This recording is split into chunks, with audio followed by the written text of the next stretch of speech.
প্রতারণার দলিল। আমরা সংসদে জানতে চাইলাম এটা এই অন্তহীন প্রতারণাটা কে করলো, কি করলো, এটার কোনো জবাব পেলাম না। কিন্তু বেশি দিন সত্য চাপা পড়ে থাকে না। সেই সংসদে দাঁড়িয়ে একই ব্যক্তি আবার বললেন যে যদি ইলেকশনটা না হয়, অর্থাৎ আমরা ক্ষমতায় তাড়াতাড়ি না আসতে পারি, এই ভয়ে তখন আমরা সব কিছু মেনে নিয়েছি। কি হলো তাহলে? প্রতারণাটা কে করলো? এখানে দাঁড়িয়ে অনেকেই বলে গেছেন যদি প্রতারণা বলতে হয় তাইলে তারাই জাতির সাথে প্রতারণা করেছেন।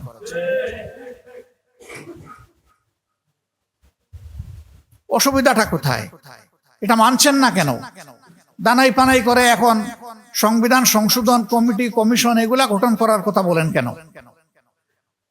এর উদ্দেশ্য ইতিমধ্যে স্পষ্ট হতে শুরু করেছে। গুম কমিশন বিলুপ্ত করা হয়েছে, পরে তারা একটা আবার আইনের পক্ষে পাশ করতে যাচ্ছেন। অনেকটা বিড়ালের হাতে গুস্ত পাহারাদারির দায়িত্ব দেওয়া। অতীতে এই গুমের কাজটা কারা করেছে? নিঃসন্দেহে দেশের বিভিন্ন বাহিনী এবং এজেন্সির লোকেরা করেছে, এ ব্যাপারে কারো কোনো সন্দেহ নেই। এখন এইটার তদন্ত করবে পুলিশ। বুঝলেন এবার বিষয়টা? মানে গুম হয়ে যাওয়ার পরে আর তার কোনো হদিস খুঁজে পাওয়া যাবে না। এই পুলিশ গত ফ্যাসিস্ট আমলে কি করেছে আমরা সবাই বুঝি। এমনকি তদন্ত করতে গিয়ে একটা ছেলেকে পিটিয়ে পিটিয়ে শীতলক্ষার একটা কাহিনী বানিয়েছিল। এক মেয়ে অপহরণের পরে তাকে ধর্ষণ করা হয়েছে, তাকে খুন করা হয়েছে, শীতলক্ষাতে তার পেটে পাথর বেঁধে বস্তা বেঁধে তাকে ফেলে দেওয়া হয়েছে। তার এই স্বীকারোক্তিমূলক জবানবন্দি নেওয়ার মাত্র 17 দিনের মাথায় এই মেয়ে তার বাপের কাছে ফিরে আসলো। এখন এই পাথর বাঁধা মরে যাওয়া মেয়েটা আসলো কি? মানে ওই যে তখন একটা কথা ছিল যে আমরা যা বলবো তাই সত্য, সুতরাং মিথ্যাকে কিভাবে সত্য বানাতে হয় আমরা এটা জানি। নিশ্চয়ই তার উপরে এমন অত্যাচার করা হয়েছে যে সে তার ভাইকে বাপ ডাকতে বাধ্য হয়েছে। এইভাবেই পুলিশের তদন্ত হয়ে থাকে। সেই তদন্তে গুমের মতো মহাপাপ সেটা পুলিশ তদন্ত করবে, আর উনারা সুন্দর সুন্দর আইন বানানোর গল্প আমাদেরকে শোনাচ্ছে।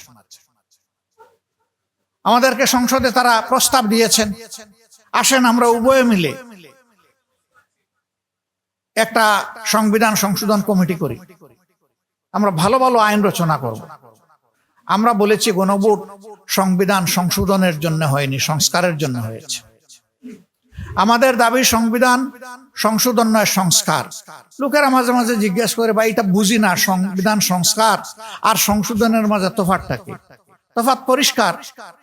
সংবিধান সংশোধন করবে সংসদ, এটাতে কোনো গণভোটের প্রশ্ন নাই। এই যে সংবিধান সংশোধন করবে এই আইন টিকতেও পারে, নাও টিকতে পারে।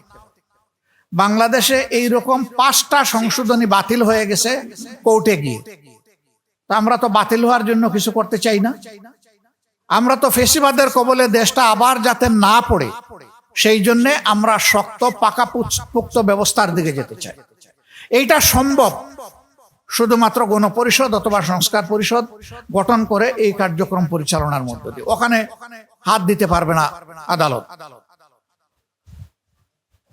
তারা একটা ভঙ্গুর সংশোধনী এনে জাতিকে আরেকবার তারা ধোঁকা দিতে চাচ্ছে। দফায় দফায় আমাদেরকে অনুরোধ করেছেন। এমনকি তারা এটাও বলেন যে আপনারা কি আসবেন না? বলে ভাই এটা তো কতবারই জানিয়ে দিয়েছি, আমাদের আসার কোনো প্রশ্নই ওঠে না। বলে আমরা আপনাদের কাছ থেকে মতামত চাইবো। আচ্ছা বলেন, আমরা কমিটিতে গেলাম না, এখন আমরা মতামত দিব সেখানে? কি আজগুবি ব্যাপার। আমাদের জন্য উনাদের এত আকর্ষণ কেন? আকর্ষণটা জাতির জন্য করেন। যেই জাতির 70% মানুষ ভোট দিয়ে বলেছে আমাদেরকে সংস্কার করে দেন, সংস্কারকে অগ্রাহ্য করে ধানাই পানাই করে এখন আরেকটা নিয়ে আসছেন আপনারা। আমরা এখান থেকে এক চুলো নড়ব না ইনশাআল্লাহ। আমরা জনগণের রায়ের প্রতি শ্রদ্ধাশীল। এই বাংলাদেশে পূর্ব পাকিস্তানে যখন এই জনগণের রায়কে উপেক্ষা, অগ্রাহ্য, অপমান করা হয়েছে, যারা করেছে তাদেরকে চরম মূল্য দিতে হয়েছে। শেখ হাসিনা করেছে 14 নির্বাচন, 18 নির্বাচন, 24 নির্বাচন। সেইটার মাসুল তাকে গুনতে হয়েছে।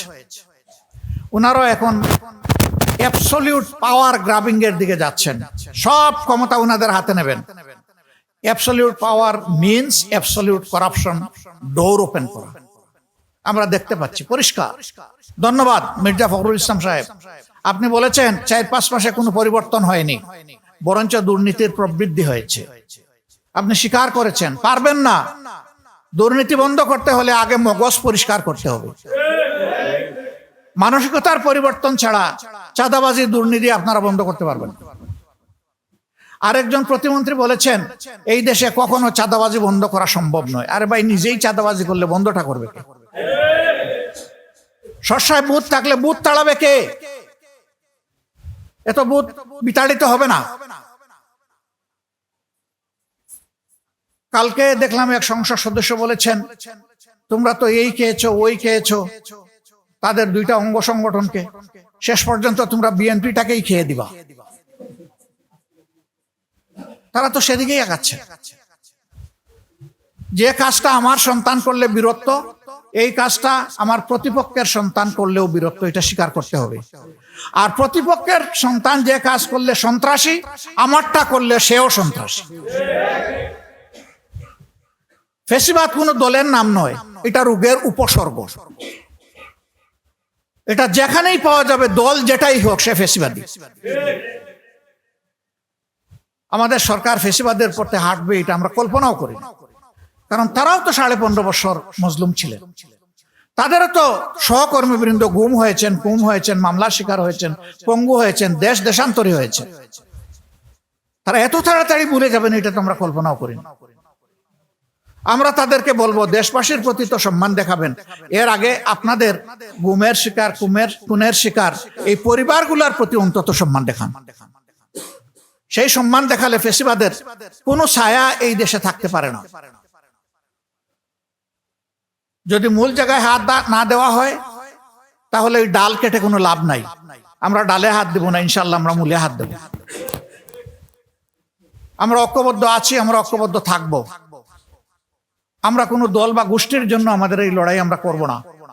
আমরা লড়াই করব জনগণের অধিকারকে নিশ্চিত করার জন্য।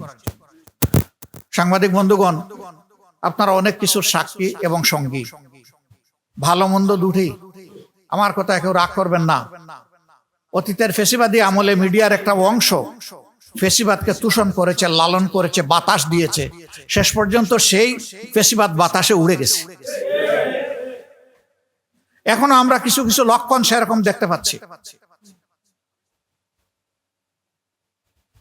আপনাদের সহকর্মীদের মধ্যে যাদের মধ্যে আপনারা এই উপসর্গ দেখবেন, আপনারা আন্তরিকভাবে তাদেরকে বুঝান এই দেশটা সকলের, আপনারাও এই দেশের নাগরিক। দেশটা ভালো থাকলে আমরা সবাই ভালো থাকবো। কিন্তু এটাও ঠিক যে সাহসিকতার সাথে ফেসিবাদের বিরুদ্ধে অনেকে আলহামদুলিল্লাহ তারা আওয়াজ তুলেছেন, গর্জন করেছেন। তাদের লিখনীতে, বক্তব্যে, মিডিয়ায় আমরা তাদেরকে সাধুবাদ জানাই। আমরা সত্যিকারের বীর হিসাবে আমাদের মিডিয়াকে দেখতে চাই। কলম যোদ্ধা অথবা আপনারা বাক যোদ্ধা যেটাই বলেন, আপনারা তো যোদ্ধা। যোদ্ধারা তো মাথা নত করে না অন্যায়ের কাছে। আপনারা বীর হিসাবে দায়িত্ব পালন করে চলমান এই আন্দোলন ন্যায্যতার ভিত্তিতে যতটুকু দেখবেন আমাদেরকে সহযোগিতা করবেন। আমরা কোনো ভুল করলে আমাদেরকে ধরে দিবেন, সংশোধন করে দেবেন। আমরা কথা দিচ্ছি আমাদের সবকিছু জনগণের স্বার্থে। আজকের এই আয়োজনের জন্য বাংলাদেশের অন্যতম প্রাচীনতম সংগঠন, ঐতিহ্যবাহী সংগঠন বাংলাদেশ নেজামে ইসলাম পার্টিকে আমি অন্তরের অন্তঃস্থল থেকে কৃতজ্ঞতা জানাচ্ছি। সম্মানিত অতিথিবৃন্দ যারা, আমরা তাদের আহ্বানে এখানে আসতে পেরেছি, আমরা কৃতজ্ঞতা আদায় করার পাশাপাশি বাকি অতিথিবৃন্দকে আমি ধন্যবাদ জানাচ্ছি। এই আয়োজন সার্থক হবে যখন দেশ ফেসিবাদের কবল থেকে মুক্তি পাবে। ইনশাআল্লাহ মুক্তি আমাদের অবধারিত, আমরা পাবো ইনশাআল্লাহ। নাসরুম মিনাল্লাহি ওয়া ফাতহুন কারীব ওয়া বাশশিরিল মুমিনিন। আসসালামু আলাইকুম ওয়া রাহমাতুল্লাহ।